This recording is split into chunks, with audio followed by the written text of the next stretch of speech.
तम नित्यं ध्यायन्ति योगिनः कामदं मोक्षदं चैव ओंकाराय नमो नमः। अविरलशब्दगणमुख प्रक्षालित सकलभूतलकलङ्का मुनिविरूपाशतीर्था सरस्वती हरतुनोदरितम् अज्ञानतिमिरान्धानां ज्ञानाञ्जनशलाकया चक्षुरुन्मीलितं येन तस्मै श्रीगुरवे नमः। परमगुरुभ्यो नमः। परम्पराचार्यगुरुभ्यो नमः। सकलकलुषविध्वंसकं श्रेषां परिवर्धकं धर्मसम्बन्धकं बद्धजीवमनप्रतिबोधकारकमिदं शास्त्रं श्रीमोक्षशास्त्रनामधेयम्।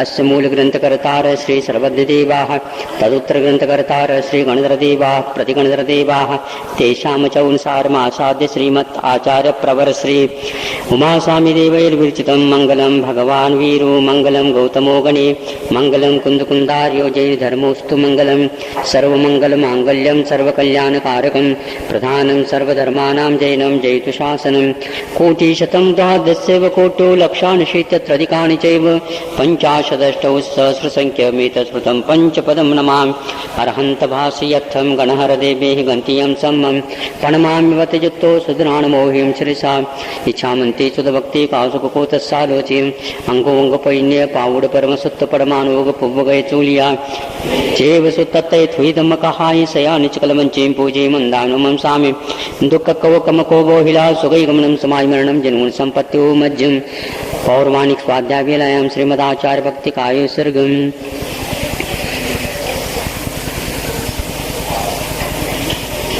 सुचरित तपोनिधिभ्यो नमो गुरुभ्यो गुणगुरुभ्य छत्तीस गुण सम्यक् पंचमी आचार करण संदर्शे शिष्यानुग कुशले धम्मायिरे सदा वंदे गुरुवत्य संयमेन तरन्ति संसार सायरं घोरं चिन्नन्ति अट्टकमं जन्मन मरणं न पावन्ति ये नित्यमृतमन्त्रो होम निरता ध्यानाग्निहोत्राकुलाः षट्कर्मावृतास्तपोदनना साधु क्रिया साधवः शीलप्रावरण गुणप्रहरण चन्द्रार्कतेजोदिकाः मोक्षद्वारकपाटपाठनवटा प्रीणन्तु मां साधवः गुरुवः पान्तु नो नित्यं ज्ञानदर्शननायकाः चारित्रार्णो गम्भीरा मोक्षमार्गोपदेशकाः इच्छामन्ते आयुर्भक्ति कासुकोतस्सालोचे सम्मनान् सम्मदं समचरितुत्थानं पञ्चव्याचाराणम् आयरादि सुधनानोदेश्यानोऽध्यायनं तिर्यन् गुणपालयानं सवसावनं शयानिचकलमञ्चीं पूजे मन्दानमांसां दुःखकोकमको बोहिलाव सुगैगमनं समायमरणं जनून् सम्पत्त्युः मध्यम् मोक्षमार्गस्य नेतारं धेतारं कर्मभूभृतां ज्ञातारं विश्वतत्त्वानां वन्दे तद्गुणलब्धे। दो अध्यायों के माध्यम से छठे में पाप और पुण्य आठों कर्मों के आश्रय के विषय में विश्लेषण किया गया, जबकि सप्तम अध्याय में व्रतों के और सम्यक दर्शन के मुख्यता के साथ वर्णन है, दोषों का भी वर्णन है।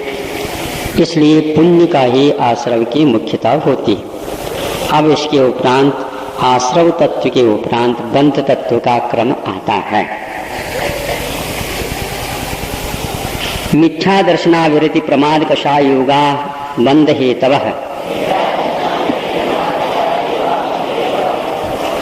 ये बंध के हेतु हैं। हेतु हैं तो कार्य होगा, साधन है कारण है तो साध्य और कार्य होंगे ही। मिथ्या दर्शन आदि ये पांचों बंध के हेतु हैं। दो प्रकार के हेतु होते हैं, एक निमित्त हेतु और एक उपादान हेतु। तो मिथ्या दर्शन आदि के पांच ये भी पौद्गलिक होते हैं, तो जिनके उदय से आत्मा में परिणाम उत्पन्न होते हैं।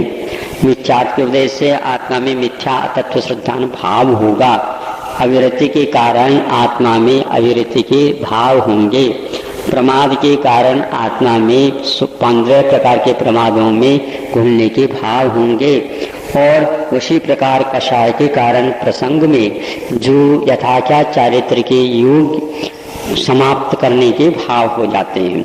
इसी प्रकार योग की बात है, ये सारे के सारे द्रव्यात्मक और भावात्मक होते हैं। जो द्रव्यात्मक हैं वह निमित्त हेतु रूप में होते हैं। इस सूत्र में यह कथन किया गया संक्षेप से। इनके कारण आत्मा में जो भाव उत्पन्न होंगे उसका नाम बंध है, ऐसा कहा जाएगा। अतत्व श्रद्धान का नाम मिथ्या दर्शन है। ये दो प्रकार के हैं, एक नैसर्गिक और एक अधिगमज, यानी अग्रहित और ग्रहित के रूप में दो होते हैं। अविरति का अर्थ आप जानते हैं, व्रत से विमुख हो जाना।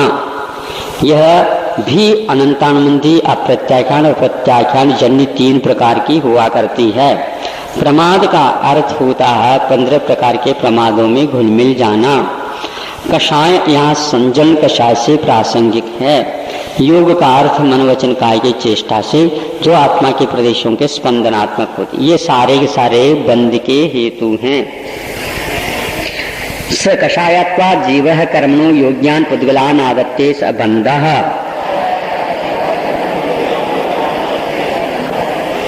कषायवान होने के कारण जीव कर्म के योग्य पुद्गलों को आदत्ते मैंने ग्रहण करता है, इसी का नाम यहाँ पर बंध है। अथवा स कषायवान होने के कारण कर्म के द्वारा, स कषायवान होने के कारण जीव कर्म के योग्य पुद्गलों को ग्रहण करता है। योग्य का अर्थ शब्द वर्गना भी है और आर वर्गना भी है और तेजस वर्गना भी है, कार्मण वर्गना भी है, बहुत प्रकार के वर्गना है।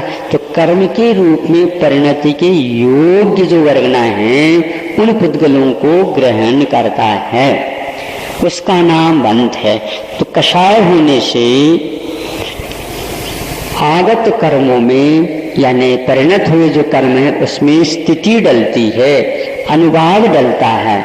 स्थिति और अनुभाग डलने का श्रेय जागी जाता है तो कषाय को जाता है। प्रदेश और प्रकृति बंध में वह योग उसमें हाथ रखता है। इस प्रकार योग और कषाय के द्वारा, जैसे द्रव्य संग्रह कषाय पाउड आदि ग्रंथ में, सिद्धांत ग्रंथ में उल्लेख मिलता है कि कर्मों का परिणाम होना और उसमें स्थिति बंध अनुभाग बंध पड़ना योग और कषाय के द्वारा हुआ करता है। अब इसके उपरांत वह बंध 4 प्रकार का होता है। प्रकृति स्थिति अनुभाग प्रदेशास तद्विदया है। तद्विदय माने उसके ये भेद हैं, प्रकृति बंध, स्थिति बंध, अनुभाग बंध और प्रदेश बंध। बंध का अर्थ 2 में एकत्व को महसूस करना, दिख जाना। आत्मा के साथ जो कर्म वर्गनाएं कर्म के रूप में परिणत हो जाते हैं उसमें एकत्व रूप हो जाता है। वह प्रकृति रूप में, प्रदेश रूप में, स्थिति रूप में और अनुभाग के रूप में होता है। ये ध्यान रहे थोड़ी से हमें कि यह वर्गनाओं में 4 प्रकार का बंध होता है, क्या आत्मा में होता है? आत्मा में केवल परिणाम होकर के रह जाता है, अंतर्मूर्त रहना होता अंतर्मूर्त रह जाएगा। लेकिन वर्गनाएं जो कर्म के रूप में परिणत हो गई उनमें प्रकृति यानी नाम पड़ जाते, स्वभाव पड़ जाता है। ज्ञानावरण जो ज्ञान को आवरण कर दे वो ज्ञानावरण, यह उसकी प्रकृति है। यह आत्मा में नहीं पड़ती, आत्मा में वो संबंधी बाधा पैदा हो जाएगी। किंतु यह कर्म वर्गनाओं में कर्म के रूप में परिणत होने के उपरांत इसकी प्रकृति में नाम पड़ जाता है। ये ज्ञानावरणी है, ज्ञान को ढक देती है। दर्शनावरणी दर्शन को ढक देती है। फिर मोहनी आदि आदि इसी प्रकार प्रकृतियों में जो स्वभाव पड़ जाता है उसका नाम प्रकृति बंध है। स्थिति प्रकृति में ही स्थिति पड़ती है। कब तक वह अपने इस योग्य कार्य को करने में सक्षम रहे तब तक के लिए उसको स्थिति बोलते हैं। अनुभाग, अनुभाग का अर्थात तारतम्य, फल देने की शक्ति का नाम। तारतम्य को लेकर के कर्म में जो शक्ति रहती है उसी का नाम अनुभाग। इसको अनुभव भी बोलते हैं। जो कर्म का अनुभव किया जाता है तो उसका नाम अनुभव बंध है। अनुभाग मैंने भाव के अपेक्षा से है, अनुभव मैंने इसका अनुभव होता है। प्रकृति का अनुभव नहीं होता, प्रकृति के अनुरूप उसमें जो अनुभाग पड़ा है उसका अनुभव होता है। इसलिए इसके नाम 2 हैं, एक अनुभाग बंध और एक अनुभव बंध। प्रदेश बंध जो आत्मा के प्रदेश और कर्मों के प्रदेश में एक मेक हो जाना, इसका नाम प्रदेश बंध है। प्रदेशानाम बंध प्रदेश बंध। आत्म कर्मणोर प्रदेशानाम अन्योन्य प्रवेशानु प्रवेशात्मको बंध। आत्मा के प्रदेशों में कर्मों के प्रदेश, कर्मों के प्रदेशों में आत्मा के प्रदेश घुल मिल जाना और एक रूप हो जाना, ये प्रदेश बंध है। अथवा परिगणना जिसके द्वारा होती है प्रदेशों की कितनी है, कितने किस प्रकृति में, ये प्रदेश बंध कहलाता है। अब प्रकृति बंध कितने प्रकार का है आगे के सूत्र में कहा जा रहा। ज्ञान दर्शनावरण वेदनीय मोहिनी आयुर नाम गोत्रांतराया।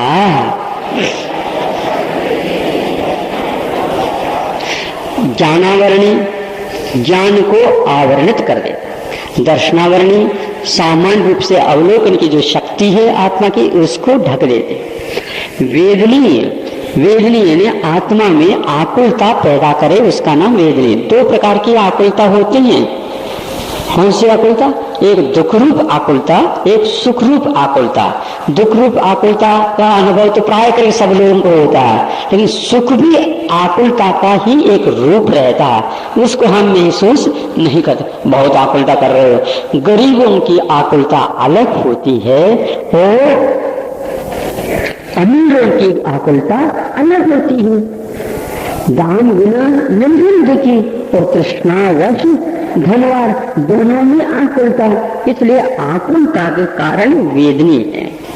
मोहिनी जिसके द्वारा आत्मा मंत्र मुग्ध हो जाए अथवा बावला बन जाए अथवा गहल भाव में आ जाए, उसका नाम मोहिनी है सामान्य रूप से। आयु जिसके कारण उस भाव में बंद करके रहता है, वो जब तक जैसे जेल में गया तो उसके ड्रेस जो है जेल के मिलेगा, जब तक वह जेल में रहेगा वहां तक तो वह ड्रेस पहना रहेगा। ड्रेस चेंज होते ही वह बाहर आ जाए, दूसरे में चला जाए। आयु एक उस स्थान में बांध करके रख देती आत्मा को। नाम अनेक प्रकार के आकार प्रकार प्रदान कर देते, जैसे कुंभकार है कि घड़ा बना देता है, मटकी बना देता है, खप्पर बना देता है, अनेक प्रकार के नाम यही है। गोत्र गुह्यते आत्मा नीच रूपेण उच्च रूपेण। आत्मा यह नीच रूप से या उच्च रूप से कहा जाए जिसके उदय से, उसका नाम गोत्र है। और जहां पर कोई कहा ही नहीं जाता तो क्या करें, फिर भी मुख्य रूप से इसको कहने में ही आता है। तो उसकी उदीर्णा जो है नो कर्म के माध्यम से हुआ करती। किसी एक व्यक्ति को देखने से उच्च और नीच नहीं मालूम पड़ता, किंतु उसकी पहचान कुछ हो जाती है, उसके माध्यम से वह उच्चत्व और नीचत्व आदि आदि सुनने में आ जाते हैं। अंतराय विघ्न करना, ये अंतराय, ये 8 कर्म हैं। इन कर्मों के क्रम जो हैं ये प्रकार से भिन्न भिन्न स्वभाव को लिए हुए हैं। घाती कर्म 4 होते हैं, आघाती कर्म 4 होते हैं। घाती कर्मों का नाश होता पहले, आघाती कर्म का बाद में नाश होता, लेकिन फिर भी इसमें दर्शनावरण के उपरांत तीसरे नंबर में वेदनी रखा। उसका अर्थ यह है घाती कर्मों के बीच में उसको रखने का अर्थ है मोहिनी का सपोर्ट लेकर के आघाती भी घाती बन जाता है। मालिक का यदि सपोर्ट ले लेता है तो कुत्ता भी शेर बन जाता है अपने गली में, और दूसरे के गली में शेर अनाथ होने के कारण, कोई मालिक नहीं होने के कारण कुत्ते के समान ही वो भी वहां से जल्दी जल्दी भाग जाता। ये एक उदाहरण दिया है। तो मोहिनी की सपोर्ट दे करके आघाती कर्म वेदनी होकर के भी आत्मा को घात पहुंचाता रहता है। ऐसी आकुलता पैदा कर दे तो वह, इसलिए 6ठे गुणस्थान तक वेदनी कर्म की उजीरना कर्म सिद्धांतों ने घोषित की है। 6ठे गुणस्थान तक कोई भी हो, मुनि महाराज के लिए भी सापा की उजीरना होगी, अलग क्वालिटी की उजीरना वह अनुभूति में आएगी, चाहे तो दुख की आएगी तो सुख की आएगी। 7वें स्थान में अप्रमत्त होने के कारण वेदनी की उजीरना रुक जाती है, वह सह्य हो जाती है, ध्यान में सुविधा हो जाती है। उसी प्रकार अंतराय कर्म को भी अंत में रखा। उसका कारण यह है ये घाती कर्म होकर के भी ये सर्वघाती, इसमें एक भी प्रकृति नहीं है, इसलिए इसको अघाती कहा। अंतराय कर्म में कोई भी 5 कर्म नहीं अंतराय के, दानांतराय, भोगांतराय, उपभोगांतराय, लाभांतराय और वीर्यांतराय, ये 5 है अंतराय को डालने वाले। इनमें कोई भी प्रकृति नहीं जो देश सर्वघाती हो, सारे के सारे देशघाती ही हैं। कुछ न कुछ शक्ति मिलेगी, कुछ न कुछ लाभ मिलेगा, कुछ न कुछ भोग कर्म का क्षोभम रहेगा आदि एकदम बिल्कुल कट ऑफ हो जाए तो फल दिल मिल नहीं पाएगा, थोड़े थोड़े बहुत आ ही जाता। जैसे मान लो 0 वाट भले ही हो लेकिन बिजली थोड़ी बहुत तो आएगी, रुके ही नहीं। कोई बड़ा हो तो बड़ा, छोटा हो तो छोटा, कुछ न कुछ तो आते रहते हैं। ये इसका इसलिए अंतःकरण को घाधी भी अघाधी ऐसा सिद्धांत ग्रंथों में घोषित किया है। वेदनीय कर्म में अघाती होकर के भी घाती क्यों? मोहनी के कारण वेदनीय कर्म में घात करने की, आकुलता पैदा करने की क्षमता आ जाती है। इसलिए जैसे दुग्ध है, दूध है, वह दूध तो एक प्रकार से पोषक तत्व है, मिठास को लिए हुए हैं, सब कुछ है, लेकिन थोड़ी से उसमें मान लो नमक की डली मिल गई तो वो फट जाए, इसलिए वह विकृति पैदा कर देगा, स्वास्थ्यप्रद न होकर के अस्वास्थ्यप्रद होगा। इसी प्रकार मोहनी के कारण वेदनी जो है एक प्रकार से स्वास्थ्यवर्धक न होकर के स्वास्थ्य के लिए घातक सिद्ध हो जाता। इसलिए वेदनी से बचते रहो आप, बाकी सबसे कोई बाधा नहीं। पंचनवद द्वष्टाविंशति चतुर्द्विचत्वारिंशत् द्विपंच भेदा यथाक्रमम्। इन 8 कर्मों के उपभेद, भेदो भेद जिसको बोलते हैं, उपभेद बताते हैं। ज्ञानावरणी के 5 हैं, वो क्या है नीचे आएगा। दर्शनावरणी के 9 हैं और वेदनी के 2 हैं। 28 जो है मोहिनी का परिवार है, 4 आयु का है, 42 प्रकार के नाम का है, 2 प्रकार के गोत्र हैं, 5 प्रकार के अंतराल। यथाक्रम से इसको लगा देना।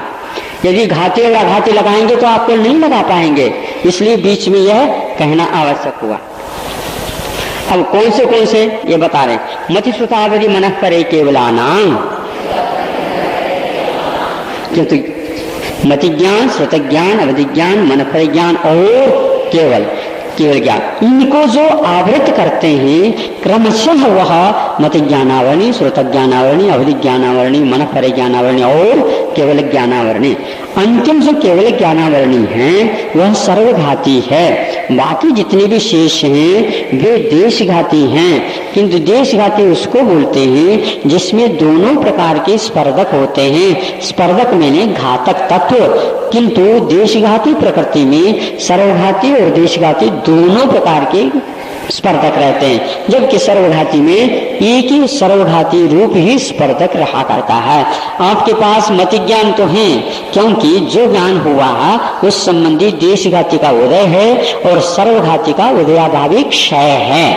ये होते हुए भी कुछ सर्वघाती भी हैं प्रकृति। कैसे कि जो मान लो यह नहीं हो रही है, अवग्रह तो हो गया, तो यह संबंधी मति ज्ञानावरण कर्म का सर्वघाती स्पर्धकों का उदय चल रहा है, इसलिए वह यह कुछ भी नहीं होता। सर्वघाती का अर्थ क्या होता है? कुछ भी तदंश नहीं उत्पन्न होने देना यह है। तो केवल ज्ञान का तो उदय, इसलिए केवल ज्ञान के अंश उत्पन्न नहीं हो रहे, इसलिए जो व्यक्ति मति ज्ञान, श्रुत ज्ञान इत्यादि ज्ञान को केवल ज्ञान के अंश मानते हैं, उन्हीं कर्म सिद्धांत का अभी कोई श्री गणेश भी प्रारंभ नहीं हुआ। नारायण होना तो बहुत दूर की बात है। चक्षुर विधि केवलानाम निद्रा निद्रा निद्रा पिछला पिछला पिछला त्यान गृद्धयश्च।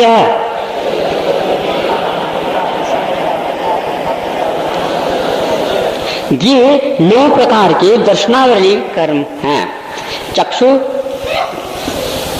दर्शन को जो नहीं होने देना, ये चक्षु दर्शनावरणी कर्म माना जाता है, जो कि 3 इंद्रिय तक चक्षु दर्शनावरणी का पूर्ण उदय चलता है। उसी प्रकार अचक्षु दर्शनावरण, संसार में कोई भी ऐसा प्राणी नहीं है जिसके पास अचक्षु दर्शनावरण कर्म का क्षोभशम न हो। यह एक इंद्रिय से लेकर 12वें स्थान तक इसका क्षोभशम चलता ही रहता है। अवधि दर्शन, जो कि अवधि ज्ञान से पूर्व में होने वाला अवधि दर्शन, उसको नहीं होने देता, यह अवधि दर्शनावरण। केवल दर्शन, जो केवल ज्ञान को नहीं होने, केवल दर्शन को नहीं होने देता, इसलिए इसका नाम केवल दर्शन।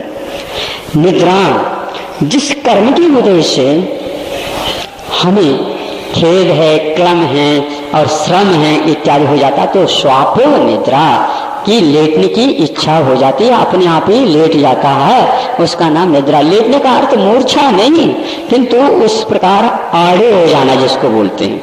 कुछ लोग आड़े न हो करके बिल्कुल ही चित हो जाते, वो ठीक नहीं है। तो फिर निद्रा न रह करके निद्रा की गाढ़ता आ जाएगी, जिसको डबल निद्रा बोलते हैं, निद्रा निद्रा जिसको बोलते हैं, उससे और अतिरेक हो जाता। प्रचला आत्मानं प्रचलयति इति प्रचल। देखो आप सभा में आए, फोटो न लें, बैठो वहां पर शांति से, नहीं तो बाहर जाओ। प्रचला आत्मानं प्रचलयति कि आत्मा को विचलित कर दे। बैठे बैठे भी आंखों में जैसे धूल फेंक दिया गया हो। गात्र विचलियते, गात्र में भी विक्रिया, आंखों में विक्रिया हो जाना, आंखें बिल्कुल मलने लग जाता, भैया आप तो हम बैठ नहीं सकते। शरीर भी बिल्कुल वहां से आने लग जाए, और एक अलग ही प्रकार की बेचैनी कहने की कोई आवश्यकता नहीं, सबको आती रहती है, ये हो जाए। तो बैठे बैठे हुए झोंके आने लग जाते हैं, तो उसका नाम प्रचला है। आत्मा को विचलित कर देता, सभा में भी आ जाए, आती है। कुछ लोग उनको आहार करते समय में भी आ जाए। आहार करते का मतलब महाराजों के लिए नहीं, भोजन करते बच्चों को प्राय करके देखा जाता है, दूध पिलाते रहते हैं, एक घूंट पीता है और एक झोंका लेता है, वो झोंके में ही घूंट पिलता पीते जाता है। यह हो गया निद्रा निद्रा। और प्रचला प्रचला प्रचला, उसमें गाढ़ता आ जाती है। ज्ञान वृद्धि एक बहुत भयंकर निद्रा है, जिसमें बहुत बड़े रौद्र कार्य हो जाते हैं। मैलों चल सकता है, जो तैरना नहीं जानता वो गंगा को पार कर सकता है, लेकिन निद्रा खुल जाए तो डूबना निश्चित है। ये निद्रा के उदय से वह तैरता चला जाता। फूले आ जाते हैं, बिना चप्पल तो नहीं चलता, लेकिन उस निद्रा के उदय हो गई, उसकी कृपा हो गई, तो वह आगे बढ़ता चला जाता। मैलों चल सकता है, फूले आ जाएं, लेकिन चलता जा रहा है, जो निद्रा भंग हो गई वहीं पर गिर जाएगा, वो चल नहीं सकता। ये इसका रूप है। और भी कथानक होते ही ज्ञान वृद्धि का, निद्रा का उदय, प्रचला का उदय 12वें गुणस्थान तक चल सकता है, और ज्ञान वृद्धि का उदय 6ठे गुणस्थान तक। सुनिए आप, ज्ञान वृद्धि के उदय में 6ठा गुणस्थान भी पल सकता है।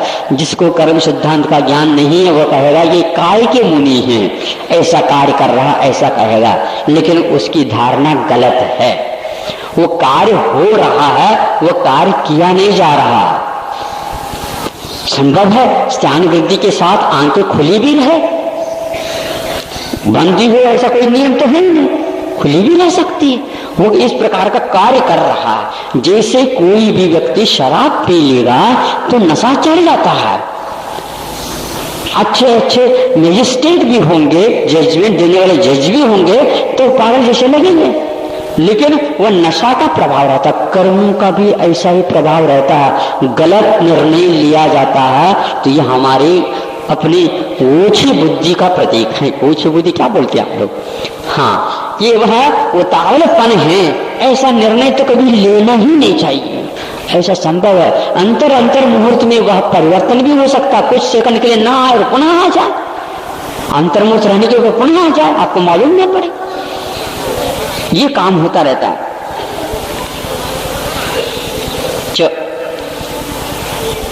च से क्या दिया तो पता नहीं, हाँ और से ले सब वेद्य। अब देखो वेदनीय कर्म तृतीय था, अब यहाँ पर वेदनीय न कह करके इनकी जो भेद बता रहे हैं वहां पर सद्वेद और असद्वेद, वेद शब्द का प्रयोग किया, वेदनीय नहीं कहा। यद्यपि वहां पर ये प्रत्यय लगा और यहाँ पर यन प्रत्यय लगा, यह इतना अवश्य है। फिर भी यहाँ पर वेद्य कहा है और वहां पर वेदनीय कहा है। ये सातावेदनी और असातवेद दो प्रकार के होते हैं। दर्शन चारित्र मोहनीया कषाय कषाय वेदनी आख्या स्त्री द्वि नम षोडश वेदा सम्यक मिथ्या तदत भयान्य कषाय कषाय हास्यरत्रति शोक भय जुगुप्सा स्त्री पुण्य नपुंसक वेदा अनंतानुबंध प्रत्याख्यान प्रत्याख्यान संजलन विकल्पाश्चैकशः क्रोध मान माया लोभा।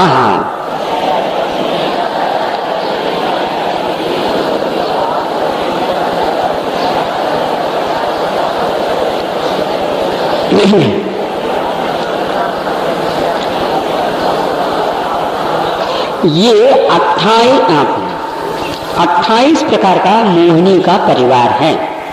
दर्शन मोहिनी जो सम्यक दर्शन को नहीं होने देना, अतत्व श्रद्धान पैदा कर देना। चारित्र मोहिनी जो कि चारित्र को नहीं होने देना। ये 2 प्रकार हो गए। किंतु बाद में ये कहते हैं दर्शन मोहिनी 3 प्रकार का। 3 प्रकार क्या है? सम्यक प्रकृति, सम्यक मिथ्या प्रकृति और मिथ्या प्रकृति, ये 3 प्रकार हो गए। द्विचारित्र मोहिनी 2 प्रकार का है, एक कषाय वेदनी और एक अकषाय वेदनी। अकषाय वेदनी 9 प्रकार का और कषाय वेदनी 16 प्रकार का है।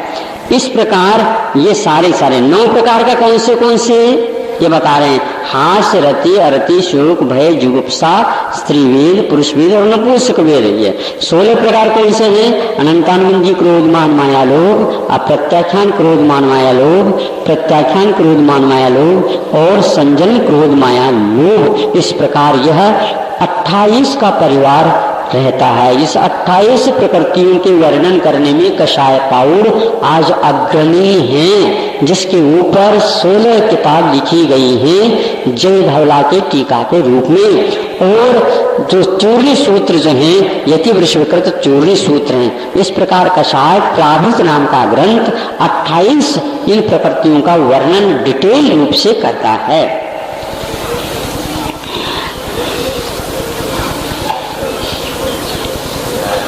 नारद तैरे गुण मानुष दैवान है। ये आयु कर्म के 4 भेद हैं, जिसके माध्यम से नारकीय भाव होते हैं उसे नरकायु माना जाता है। जिसके माध्यम से तिरिंच के योग्य परिणाम होते हैं उसको तिरिंचायु अथवा तिरिंच आयु में ही बंद करके रहेगा, उसी गति में वह बंद करके रहेगा। मनुष्य गति में जो बंद करके रहता है वह मनुष्य आयु, और देव गति में जो बंद करके रहता है वह देवायु माना जाता है। नामकरण के 42 प्रकृति बताते हैं। गति, जाति, शरीरांगो, पांग, निर्माण, बंधन, संघात, संस्थान, संहनन, स्पर्श, रसगंध, वर्णानुपूर्या, गुरु लघुपघात, परघातात को द्योत विश्वास विहायोगतयः प्रत्येक शरीर त्रस सुभग सुस्वर शुभ सूक्ष्म पर्याप्त स्थिरादेश कीर्ति क्षेत्रान तीर्थकरत्वं च।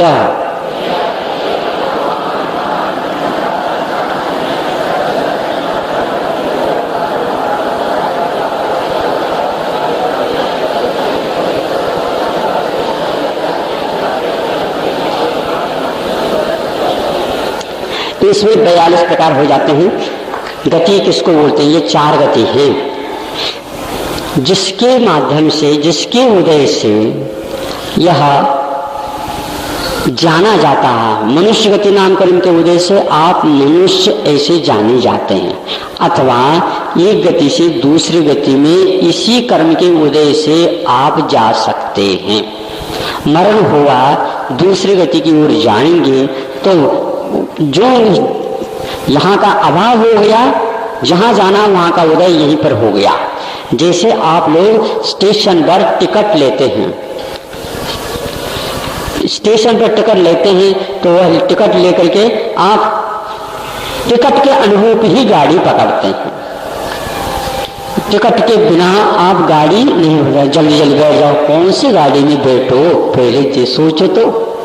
बिना टिकट के बैठ जाते हैं, बैठ के जाते हैं तो बिना टिकट के यात्रा करना चाहते हैं, लेकिन उसी गाड़ी में बैठते हैं जिधर उनको जाना होता है। इसलिए यह गति नाम इस प्रकार का काम करता है। ये 4 प्रकार के, ये जीव पाकी है। मनुष्य गति के माध्यम से आप मनुष्य ऐसे पहचान में आ जाते हैं।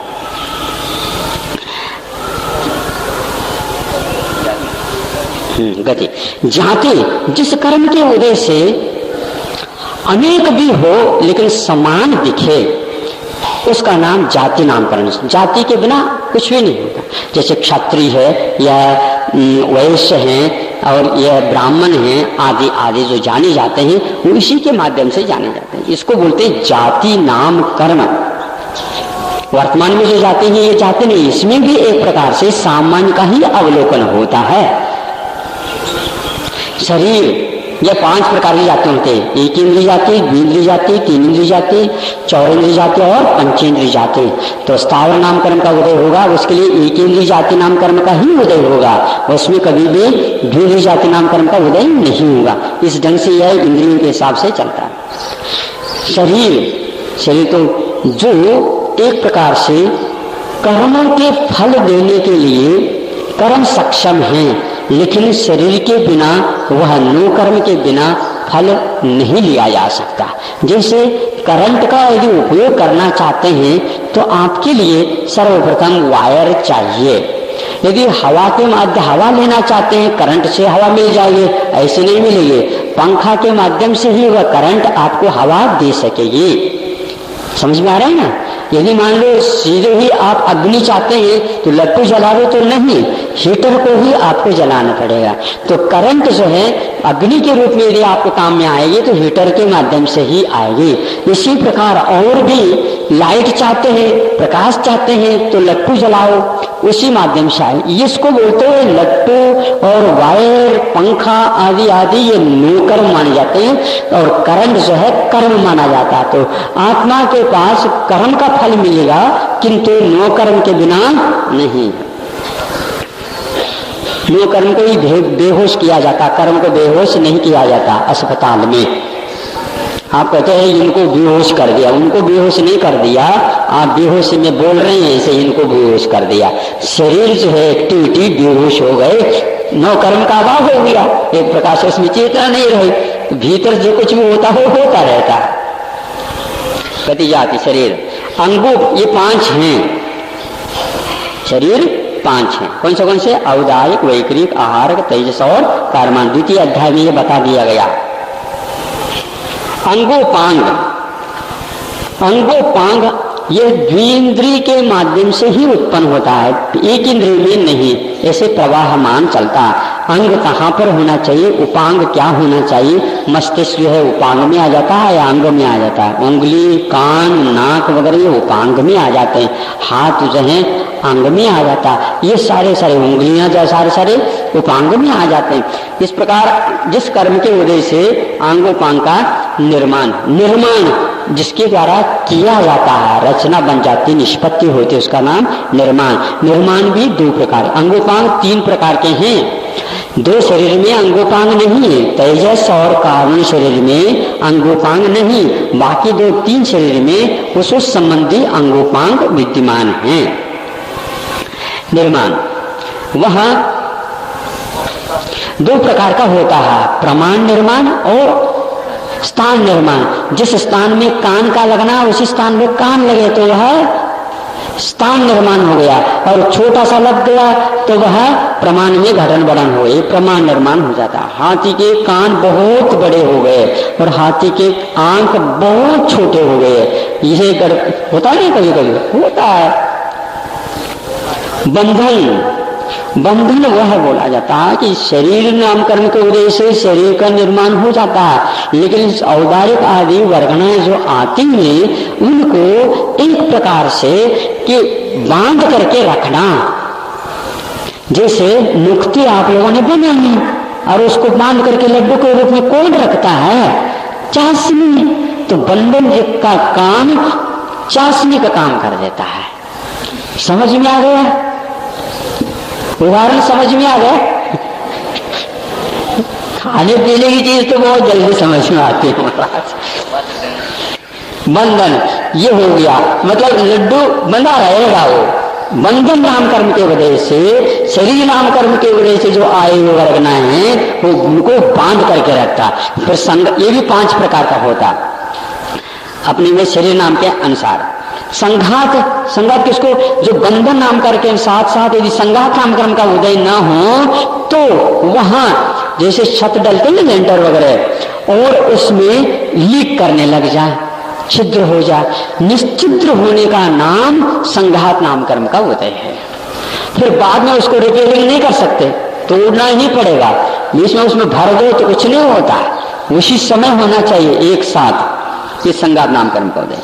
संस्थान ये भी 5 प्रकार का होता है। संस्थान 6 प्रकार का होता है। आकार का नाम, यह समुचर संस्थान है, हुंडक संस्थान है, कुब्जक संस्थान है, वामन संस्थान आदि आदि 6 प्रकार के संस्थान होते हैं। संघनन, अस्थि बंधन विशेषो संघनन, कि हड्डियों के ऐसे आपस में इस ढंग से फिट होते हैं, वो मजबूती के साथ होते हैं। जैसे मान लो 2 पाइप ले लो, नल आता है ना, नल, तो वह सीधा नल आ गया, अब आपको वहां पर घर में पहुंचाना है उसको, आगे दीवार आ गई, अब कैसे करें? तो वहां पर उसको मोड़ दिया जाता है, और मोड़ के स्थान पर 1-2 बेल्ट बना करके ऐसे पैक कर दिया जाता है, उसका नाम संधि विशेष है। समझ में आ गया?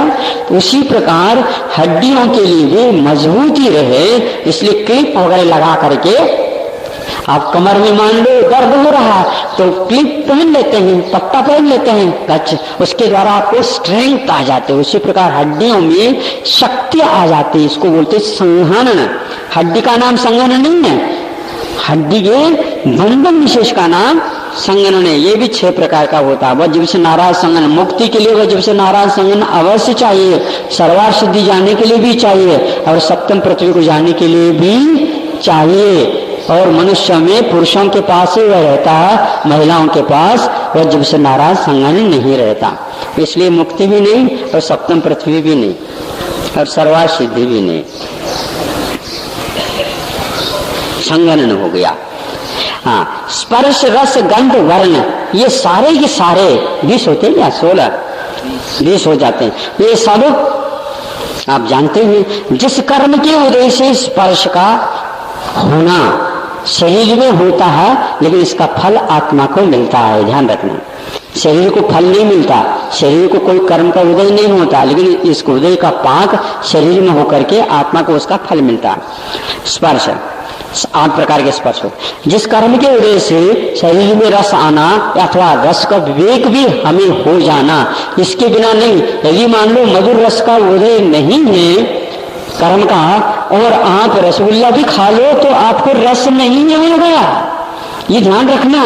इसलिए रसगुल्ला का महत्व अपनी एक सीमा तक ही है। शेख साहूकार कहे कि हम वो खूब रस ले, ऐसे नहीं ले सकते, भीतर कर्म का उदय होना चाहिए, तब इसका रस होता, नहीं तो नहीं आता। रस 5 प्रकार का, गंध 2 प्रकार के गंध हो जाते, वर्ण 5 प्रकार के। अब अनुपूर्वी, अनुपूर्वी का अर्थ यह है कि एक गति से दूसरी गति तक जाते समय यदि विग्रह पड़ जाए, अनाहरक अवस्था आ जाए, तो गति नाम कर्म का गत्यानुपूर्वी का जब उदय होता है, तो पूर्व में जो शरीर था उसी आकार को लेकर के वह चला जाता है। ये इसका तात्पर्य है। ये 4 प्रकार के होते हैं गति के अनुरूप।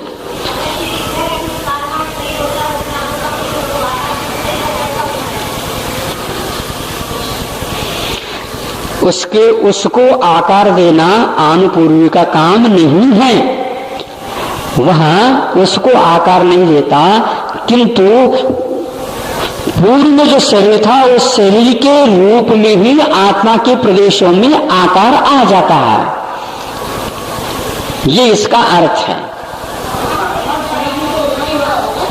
वो आत्मा के प्रदेशों के आकार बनेगा, और आत्मा के प्रदेश जितना होगा उतने कर्म तेज दोनों रहेंगे, उसमें क्या बाधा हो गई? एक को क्यों पूछ रहे हैं आप?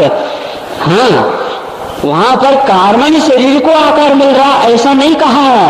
आत्मा के प्रदेशों के आकार कैसे बनेगा, ये है इसका उत्तर। ये है अनुपूर्वी के माध्यम से आत्मा के प्रदेशों को पूर्व शरीर का आकार प्रदान करना अनुपूर्वी का काम है, केवल कार्बन शरीर को नहीं कहा। हाँ,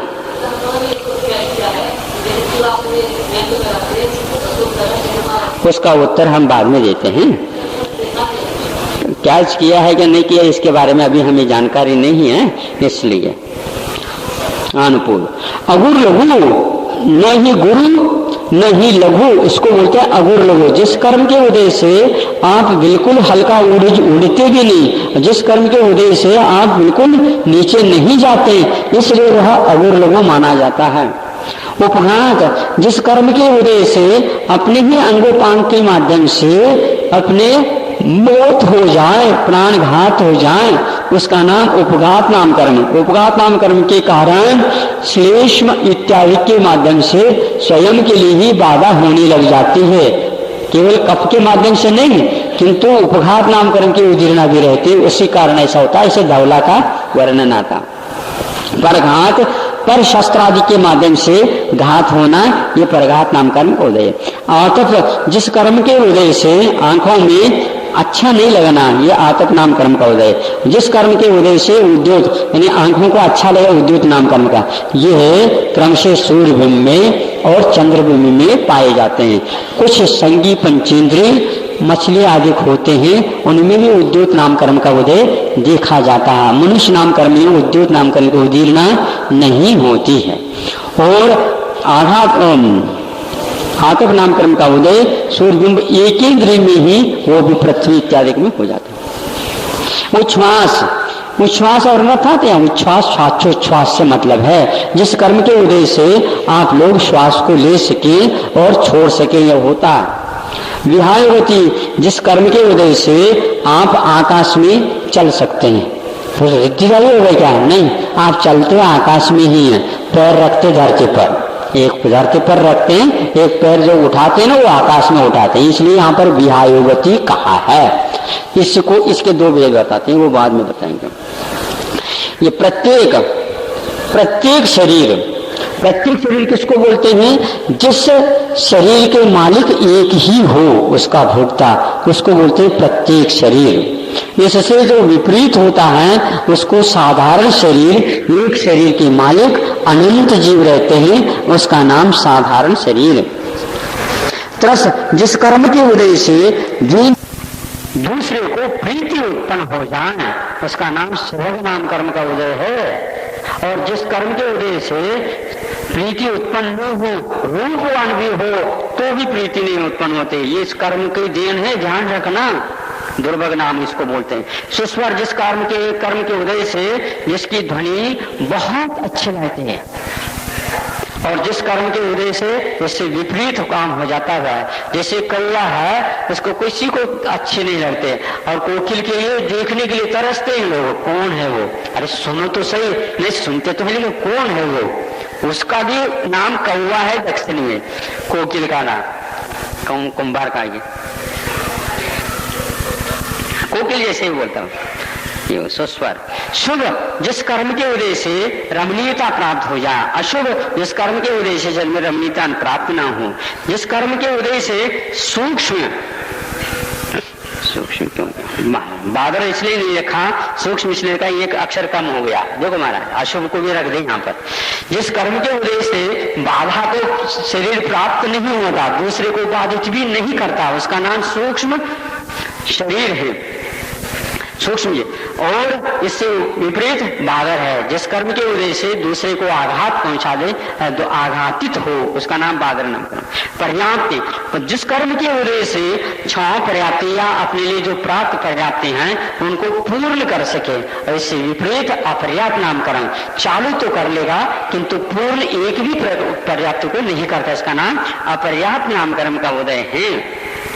स्थिर जिस कर्म के उदय से धातु उपधातु आदि समीचीन परिणाम करते रहते हैं, इसका नाम स्थिर है। और जिस कर्म के उदय से वह न हो, उसका नाम अस्थिर है। स्थिर और अस्थिर दोनों का ही उदय चलता रहता है। आगे जिस कर्म के उदय से कांतिक प्रदान हो, किसको? एक प्रकार से शरीर में और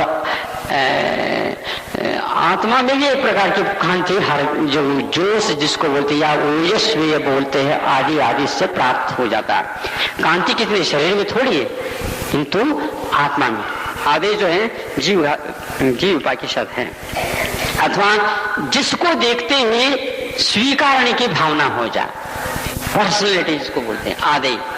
इससे विपरीत अनादि होता। यश कीर्ति, यश का अर्थ यश है, ख्याति है, कीर्ति का अर्थ भी कीर्ति है। डबल नाम क्यों दिया आज तक हमें ज्ञात नहीं हो रहा है। सुनिए, आप थोड़े से सावधान से सुनिए। यश का नाम भी कीर्ति है और कीर्ति का नाम भी यश है। दोनों भी देखा।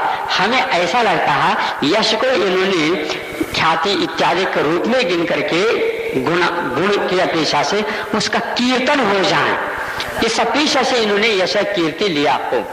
वस्तुतः कीर्ति का नाम भी यश ही है और यश का नाम भी ख्याति कीर्ति है, किंतु ख्या धातु से, कीर्तन धातु से कीर्तन होता है किसका? यश का। कीर्तन नहीं होता तो अयश कीर्ति, अपवाद का।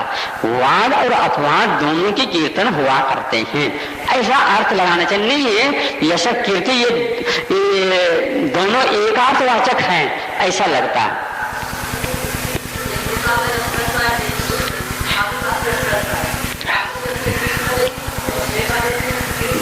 ऐसा तो नहीं है, राजाओं की भी कीर्ति गाई जाती है, ऐसी बात नहीं है। कीर्ति गाने के लिए वो एक जाति बेटी रहती है उनके यहाँ वो कौन है?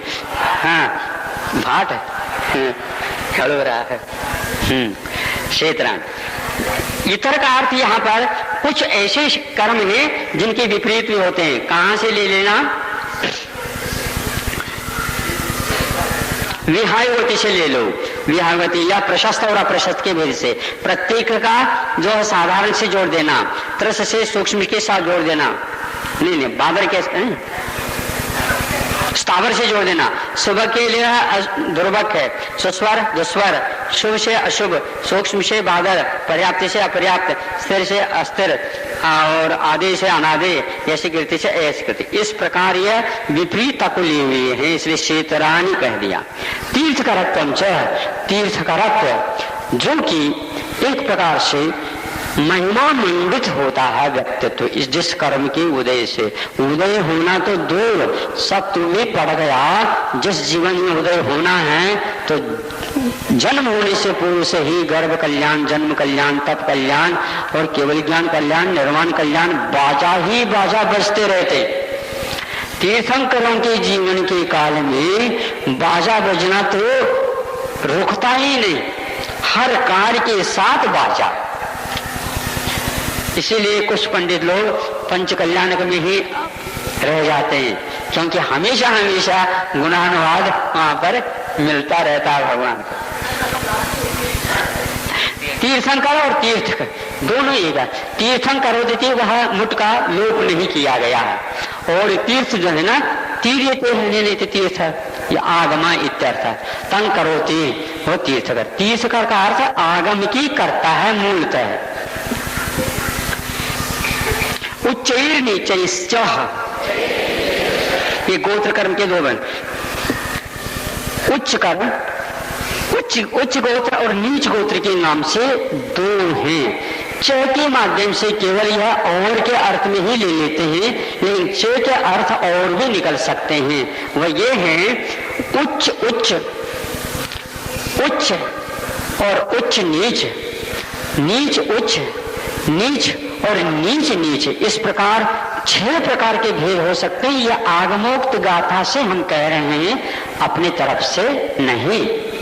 जिस कर्म के उदय से साधु सन्यासी बनने योग्य खानदान में जन्म लेना, यह उच्च गोत्र का काम है, और इससे विपरीत जो होता है वह नीच गोत्र का काम है।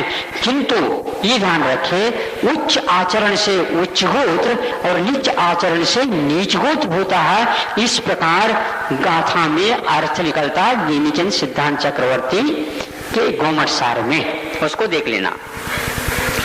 दान लाभ भोगो भोग वीर्यानाम,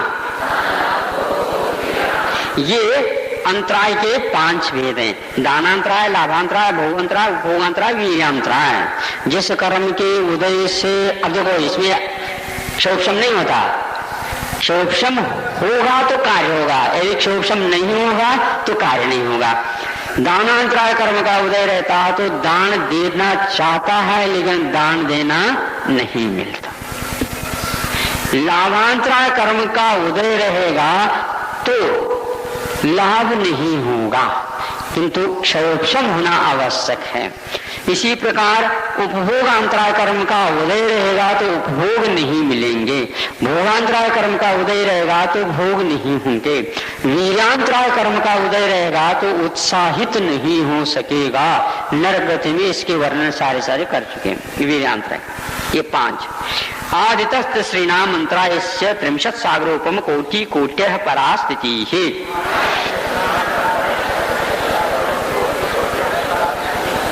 देखो आदि के 3 प्रकृति कर्म और अंतराय, इनकी कितनी स्थिति होती है, स्थितिबंध की बात आ गई तो 30 कोड़ा कोड़ी सागरों प्रमाण परामिनी उत्कृष्ट स्थिति होती है।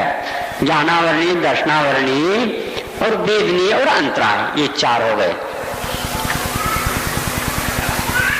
सप्ततिर्मोहनीयस्स, मोहनी कर्म की 70 कोड़ा कोड़ी सागर प्रमाण स्थिति बनती है। यहाँ पर आप लोग थोड़े से समझ लीजिए, जो व्यक्ति जानकारी नहीं रखता उसी वही विसंवाद में पड़ जाता है, क्योंकि जिनवाणी का अध्ययन करने से अपने जो कोई समस्याएं हैं, शंकाएं हैं, समाधान अपने आप हो जाते हैं। लेकिन हम अपनी धारणा जो बना लेते हैं उसी के अनुसार सर्वत्र वाचन करना प्रारंभ करते हैं, उसके कारण बहुत कुछ जो रहस्य है वह छूट जाते हैं। 70 कोड़ा कोड़ी दर्शन मोहिनी के स्थिति में आगम कहता है, लेकिन जिस समय 70 कोड़ा कोड़ी का बंध दर्शन मोहिनी का होगा उस समय कषाय को उत्कृष्ट स्थिति बनती क्या नहीं, इसके बारे में आप लोगों को जानकारी हम दे रहे हैं। क्योंकि अनंतानुमति अलग वस्तु है और मिथ्यात्व कर्म अलग वस्तु है, तो इसके साथ 70 कोड़ा कोड़ी के साथ उत्कृष्ट कषाय का बंध हो भी सकता। सिया अथी सिया नथी, इस प्रकार कहा। अथी का अर्थ हो सकता, नथी का अर्थ नहीं हो सकता। 70 कोड़ा कोड़ी का बंध हो और अनंतानुबंधी में 40 कोड़ा कोड़ी का बंध क्यों नहीं हो, ये पूछा जाता है। तो आचार्य कहते हैं पत्ती वेदात, प्रत्येक भेद होने के कारण उसमें बंद नहीं हो सकता। आप कहेंगे जहाँ 70 कोड़ा कोड़ी का बंद होगा वहां पर कैसा नहीं होना चाहिए, नहीं, ये कोई नियम नहीं है। फिर कौन सा वो प्रत्यय है जिसके द्वारा कषाय में उत्कृष्ट बंद होगा? तो कहते हैं ये जिन बिंब आयतन संघ आईर आदि पड़िरावा हो प्रत्ययो। जिन बिंब के प्रति यदि आपकी प्रतिकूलता रहेगी, जिनायतन के प्रति यदि आपकी प्रतिकूलता रहेगी, जो आगमोक्त तो उसके प्रति व्यवहार नहीं होगा। संघ में आचार के संघ के प्रति यदि प्रतिकूलता होगी और आचार्य के प्रति यदि प्रतिकूलता होगी तो उसके प्रत्यय अलग होते हैं, जो कषाय में अनंतानुबंधी आदि में 40 कोड़ा कोड़ी उत्कृष्ट स्थिति डाल देते हैं, अन्यथा नहीं। किंतु मिथ्यात्व में जो स्थिति डलेगी उसमें कषाय ही एकमात्र प्रत्यय माना। कषाय में जो स्थिति डालेगी वह मिथ्यात्व के अनुरूप नहीं डलेगी, इससे स्पष्ट हो जाता है। इसलिए अनंतानुबंधी के प्रत्यय स्वयं अनंतानुबंधी सिद्ध हो जाते हैं, उसके प्रत्यय भिन्न भिन्न हैं। इसलिए आचार्यों ने जो कषाय प्रारूढ़कार कहते हैं कि नहीं, वहां पर भी 12वें स्वर्ग तक उत्कृष्ट स्थिति बंध का वर्णन आता है ना, उत्कृष्ट स्थिति बंध का वर्णन आता 12वें स्वर्ग में भी, जबकि वहां पर पद्मलेशा भी है। और पद्मलेशा के साथ तो इन्होंने उत्कृष्ट बंध मान लिया, लेकिन जो ही शुक्ल लेशा आनत प्राणत आरुण अच्युत का, वहां पर उत्कृष्ट बंध नहीं हो सकता, वहां पर अंत कोड़ा कोड़ी अंत कोड़ा कोड़ी बंद होगा, चाहे मिथ्या दृष्टि भी क्यों ना हो, लेकिन वहां अंत कोड़ा कोड़ी ही बंधेगी। शुक्ल लेशा के साथ फलितार्थ निकला अंत कोड़ा कोड़ी का बंध ही होता है। ये आप लोग प्रायोगलब्धि के अंतर्गत भी ले सकते हैं, क्योंकि प्रायोगलब्धि उसी का नाम है, अंत कोड़ा कोड़ी का ही बंद होना प्रारंभ होता है। फिर इसके उपरांत और कम हो जाता है तो अधक करणाधिक होते हैं। इससे फलितार्थ निकला देवगति में पद्मलेशा के साथ भी उत्कृष्ट स्थिति का बंध होता रहता है। ये सूक्ष्म विषय है। हाँ, दर्शनोपयोग में, हाँ दर्शनोपयोग में भी, दर्शनोपयोग में भी हो जाता। हाँ ठीक है। परास्ति सप्तमूर्ति ये चित्र नाम गोत्र यो हो 20 70 कोड़ा कोड़ी प्रमाण हो गए नहीं। विंशति यानी 20 सागर कोड़ा कोड़ी प्रमाण नाम और गोत्र की उत्कृष्ट स्थिति होती है। त्रयस्त्रिंश सागरोपमान्यायुषः। आयु कर्म की उत्कृष्ट स्थिति जो है एक 33 सागरों प्रमाण है, कोड़ा कोड़ी इसमें नहीं लगाना। ये 2 स्थानों पर हो जाती है, एक तो सप्तम पृथ्वी अशुभ नरकायु के अपेक्षा से, और एक 33 सागर की आयु कहाँ होती है? देवों में। देवों में कहाँ पर होती है? सर्वासिद्धि नहीं, सर्वासिद्धि में ही नहीं होती, किंतु विजयादिक में भी होती है। अब तो आप तत्व सूत्र के वाचक बहुत दिन से हो गए, वाचस्पति बन रहे हैं, सर्वासिद्धि रखा। सर्वासिद्धि में तो होती है, लेकिन अपराजित इत्यादि में भी होती है। उनमें होती भी और नहीं भी होती, लेकिन होती तो है। अपरा द्वादश मुहूर्ता वेदनीय। अपरा मतलब जघन्य स्थिति 12 मुहूर्त प्रमाण वेदनीय कर्म की होती है। नाम गोत्रयोर अष्टौ, नाम और गोत्र के लिए 8 मुहूर्त वाली है ना, हाँ, जघन्य स्थिति होती है। शेषानाम अंतर्मुहूर्ता, जो शेष रह गए उन सब कर्मों की अंतर मुहूर्त ही जघन्य स्थिति होती है। अब यह स्थिति बंध के उपरांत अनुभाग बंध विपाकोनुभव। अनुभाग बंध क्या है? विपाक अनुभव विचित्र रूपेण द्रव्य क्षेत्र काल भावादि वशात तच्छते है, इसका नाम विपाक है। विचित्र रूप से द्रव्य क्षेत्र काल भाव की अपेक्षा से जो फल वैषम को लेकर के, एक सार नहीं, विचित्रता को लेकर के अनुभव में आती है, इसलिए इसको यहाँ पर इन्होंने अनुभाग न कह करके अनुभव ये शब्द लिखा। अनुभाग बंध भी है और अनुभव बंध भी है। विपाक जब होता है तो उसका अनुभव उसी का होता है, प्रकृति के अनुरूप अनुभव होता है, लेकिन तारतम्य इसमें देखा जाए, जिसका नाम अनुभाग। स यथा नाम, वह जैसे नाम है उसी के अनुसार ही फल मिलता है। विपाक 2 प्रकार के हैं, एक स्वमुखी और एक परमुखी। एक पर प्रकृति के रूप में उदय में आकर के फल देना, और एक स्व के मुख से आकर के फल देना, उसका नाम स्वविमुख और विमुख, परमुख। ऐसे विपाक 2 प्रकार के होते हैं। यथाना, किंतु मूल प्रकृति में किसी भी प्रकार से पर प्रकृति रूप में अनुभाग का उदय नहीं हो सकता। जैसे दर्शनावरणी का फल ज्ञानावरणी के रूप में और ज्ञानावरणी का संकलन होकर के दर्शनावरणी में फल दे दे, ऐसा संभव नहीं। उसी प्रकार मोहनी में भी सब में नहीं, दर्शन मोहनी का विपाक दर्शन मोहनी के रूप में होगा, चारित्र मोहनी का विपाक चारित्र मोहनी में ही होगा। इसी प्रकार आयु कर्म का विपाक जिस रूप में है उसी रूप में होगा। यहाँ पर बंधा वहां पर हमें काम में आ जाए, ऐसा नहीं। जैसे आप लोग यात्रा करते हैं, साथ कुछ कलेवा वगैरह लेकर के चलते हैं, यहाँ का वहां पर काम आ जाएगा, ऐसा नहीं आएगा। हाँ, यहाँ का यही पर वहां पर बांध करके आए हैं, लेकिन यहाँ पर पूर्ण करिए फिर अन्यत्र जाइए, उसके बिना नहीं। हाथ पैर धो लीजिए, मुख शुद्धि कर लीजिए, फिर दूसरे के स्थान पर चले जाए, ऐसा नहीं जा सकते। यथाना ततश्च निर्जरा, अब फल मिल गया तो फिर क्या होगा? पुनः वो बैठा रहेगा? नहीं। ततश्च यानी विपाक के ऊपर, विपाकात, ततश्च का अर्थ क्या? विपाक के बाद निर्जरा होती है, वह झड़ जाता है। च का अर्थ यह विपाक मूलक भी है और अविपाक मूलक भी है। चाहे शुभ हो चाहे अशुभ कर्म हो, अविपाक मूलक भी इसकी निर्जरा होती है। काल नहीं आया, काल के अनुरूप आ जाता है तो सविपाक माना जाता है, और काल के बिना भी हो जाता है तो उसको अविपाक बोलते हैं। केवल अविपाक मोक्ष मार्ग में ही होते हैं ऐसा नहीं है। हाँ, संसार जीवन के मान लो नरकों में चला जाएगा तो साता के उजीर्ण नहीं के बराबर होगी, 6-6 महीने तक उसकी उजीर्ण नहीं होती बताते, किंतु असाता की तो हमेशा हमेशा बनी रहेगी। दुख होता रहता है तो असाता के उजीर्ण में वो दुख ही दुख होता है, कभी बीमार पड़ जाएगा, कभी बुखार आ जाएगा, कभी टूट पड़ जाएगा, कभी जो है और वेदना होने लग जाए। अनेक प्रकार के उदीर्णा के माध्यम से असाता ही फल मिलती रहती ज्यादा। देव में असाता कम और साता के बाहुल्य, मनुष्यों में दोनों समीकरण चलता रहता है। ये ततश्च निजरा नाम प्रत्यय सर्वतो योग विशेषात् सूक्ष्मैक क्षेत्रावगाह स्थिताः सर्वात्म प्रदेशेष्वनन्तानंत प्रदेशा।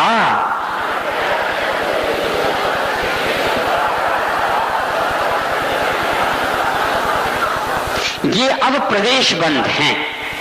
प्रदेश बंध किसको बोलते हैं?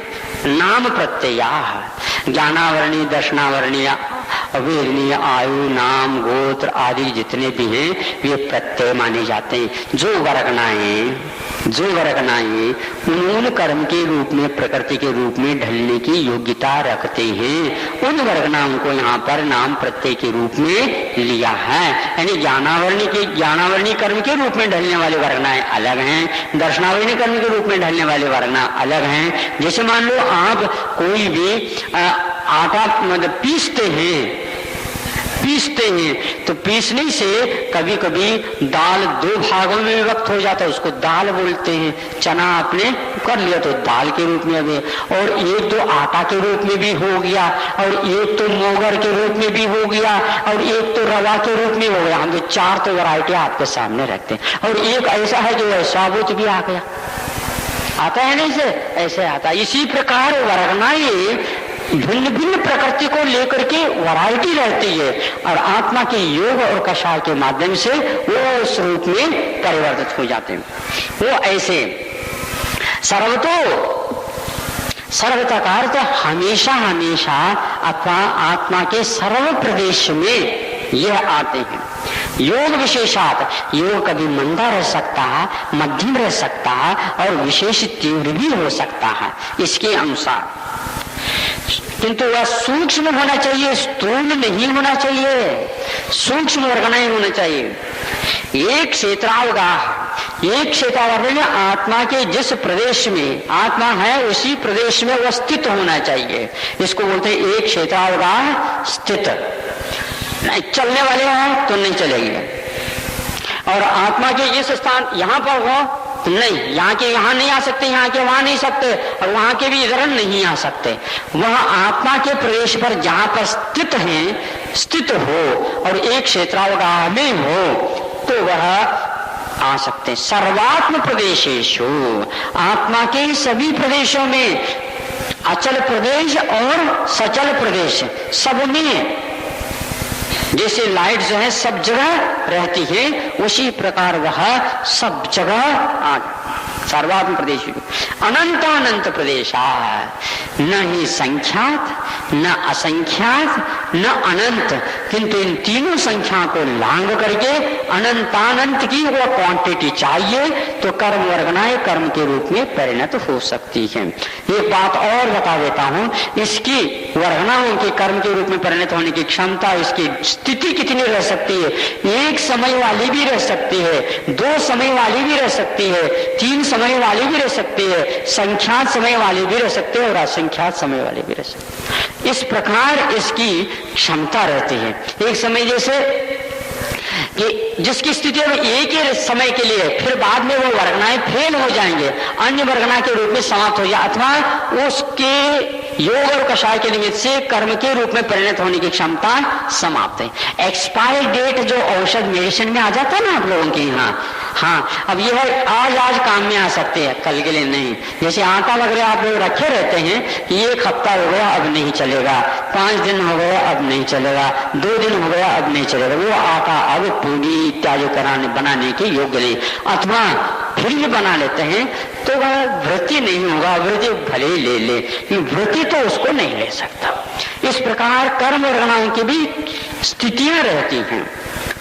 सद्वेद शुभ आयुर्नाम गोत्रान पुण्यं। अब देखो पुण्य की बात अब आ गई है। पुण्य प्रकृतियां भी होती हैं और पाप प्रकृतियां भी होती हैं, 2 सूत्र हैं। पुण्य प्रकृति को साता वेदनी, वेदनी में साता वेदनी, आयु में नरकायु छोड़ करके तीनों आयु पुण्यायु मानी जाती है, नरकायु पापायु। नाम में 27 प्रकृतियां होती। इसको मैं थोड़ी सी बाद में बताऊं। गोत्र में उच्च गोत्र जो है पुण्य है। इस प्रकार ये पुण्य प्रकृतियां बताई गई। जितनी भी घाती कर्म है, सुनिए, जितने भी घाती कर्म है, चाहे वह मूल घाती कर्म हो या उत्तर घाती कर्म हो, सारी सारी पाप प्रकृति हैं। अब आप लोगों को केवल पुण्य प्रकृति को ढूंढना है तो अघातियां में ही ढूंढ सकते हैं। वेदनी में शाखा वेदनी, आयु में 3 आयु, गोत्र में उच्च गोत्र और नाम में 27 प्रकृतियां हैं या 37 है। वो हम बता देते हैं। गति जाति शरीरांगोपांग है ना, वो सूत्र नंबर कौन सा? 10वां।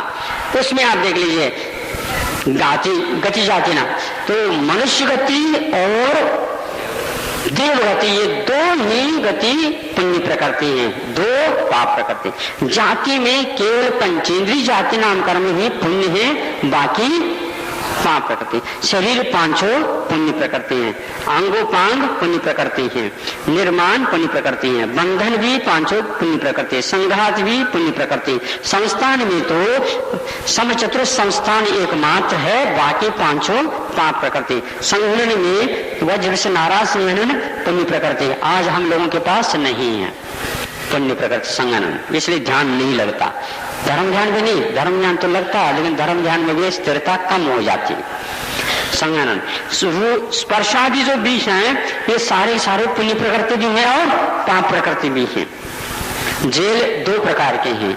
एक अच्छे नेताओं के जेल होता है तो वह कैदी बन करके नहीं जाते हैं, किंतु वह राजनीति के अपेक्षा से चले जाते हैं, इसलिए उस जेल को अच्छा माना जाता है, जहाँ पर रक्षा होती है उन नेताओं की। और जेल को ऐसा अपराध करके जाता है तो वही जेल, लेकिन वहाँ पर पिटाई होती रहती। इसी प्रकार स्पर्शादिक विषय जो है पुण्य के साथ पुण्य हो जाते हैं और पाप के साथ पाप हो जाते हैं। अनुपूर्व में उसी प्रकार 2 ही, मनुष्य और देवगत्यानुपूर भी 2। अगुर लोगो पुण्य प्रकृति है, उपघात पाप है, परघात पुण्य है, आतप पुण्य है, उद्योत पुण्य है, उच्छ्वास पुण्य है, प्रशस्त व्यायोगति पुण्य प्रकृति है, प्रत्येक पुण्य है, इस प्रत्येक शरीर इत्यादि। इसमें केवल सूक्ष्म जो है वह पाप है और सूक्ष्म से बादर पुण्य, ये सारे सारे और यश कीर्ति वगैरह ये सब पुण्य प्रकृति। तीसरी प्रकृति भी पुण्यों में भी उत्कृष्ट पुण्य वाला है, ऐसा समझना चाहिए। अतो न्यत पापम, इससे शेष जो अवशिष्ट रह गए प्रकृतियां वो सारी की सारी पाप प्रकृतियां हैं। इसमें आकर के आचार्य महाराज ने 9 पदार्थों को पूर्ण कर लिया, पुण्य और पाप गिन करके। क्योंकि वहां पर पहले कहा था, सुनने में आता है पाप प्रकृति पुण्य प्रकृति इस प्रकार पदार्थ 2 होते, उसका विश्लेषण क्यों नहीं किया? वह आश्रय और बंध के अंतर्गत ही आ जाते हैं, इसलिए बंध के स्थान में उनको भी स्वीकार करके 7 तत्व और 2 पुण्य और पाप 9 पदार्थ का यह विश्लेषण पूर्ण इसने कर लिया। अब इसके उपरांत 9वां अध्याय में संवर और निर्जरा का कथन हो गया। अब तो करो तो